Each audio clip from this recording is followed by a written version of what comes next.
Could one tiny heartbeat really defeat impossible medical odds forever? After suffering 7 heartbreaking miscarriages, most people would have accepted that parenthood simply wasn't meant to be. Every specialist we met delivered the same painful message: we should stop trying. They believed the chances of carrying a healthy baby were less than 1%. But my wife, Beth, refused to let statistics decide our future. She believed our 8th pregnancy would be different. And somehow, it was. Almost immediately, Beth experienced severe morning sickness unlike anything she'd felt before. Instead of worrying, she smiled. For the first time, her body seemed different, and she held on to hope with everything she had. Doctors watched her closely, expecting bad news at every appointment. Instead, week after week, our little baby kept growing stronger. One night, around 3 in the morning, I woke up and found Beth gently talking to her growing belly. Through tears, she whispered promises to our daughter, telling her she'd give her the happiest life imaginable if she could just stay with us. It was one of the most emotional moments I'd ever witnessed. Then, halfway through the pregnancy, everything changed. Beth suddenly started bleeding. We raced to the hospital in complete silence, both terrified that our miracle was slipping away. The ultrasound began. The doctor stared at the screen. Instead of the expression we feared, confusion spread across her face. She called another doctor, then another. Finally, they explained what they had discovered. Our daughter had an incredibly rare condition. Her heart had developed outside her chest. The survival rate? Roughly 1 in a million.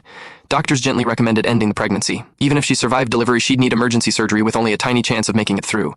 But Beth didn't hesitate. She said no. For the next 4 months, she remained on strict bed rest while spending every waking hour researching every medical journal, every case study, and every possible treatment. Eventually, she found a pediatric heart surgeon in Boston who had successfully performed this operation 3 times. Every one of those babies survived. There was only one problem. He accepted only the cases he believed truly had hope. So I recorded Beth speaking directly to our unborn daughter. She calmly explained the surgery, told her how brave she already was, and promised she'd never face it alone. I sent that recording to the surgeon. 2 days later, the phone rang. He had watched the video, and he agreed to fight alongside us. At 38 weeks, Beth delivered our daughter while an entire surgical team stood ready. Within moments of her birth, they rushed her straight into the operating room. Then came the longest 14 hours of our lives.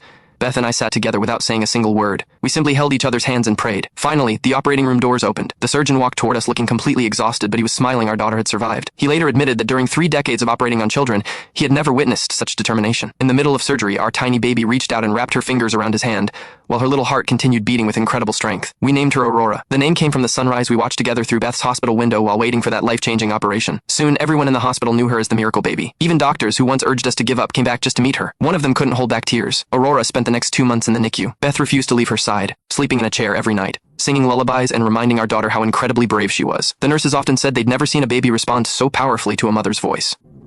Today, Aurora is 5 years old. She proudly points to the scar across her chest and calls it her warrior mark. Recently, I found her carefully performing pretend surgery on her favorite teddy bear, gently wrapping bandages around its tiny chest, just like the doctors once did for her. Sometimes miracles don't ignore impossible odds. They simply choose to prove them wrong.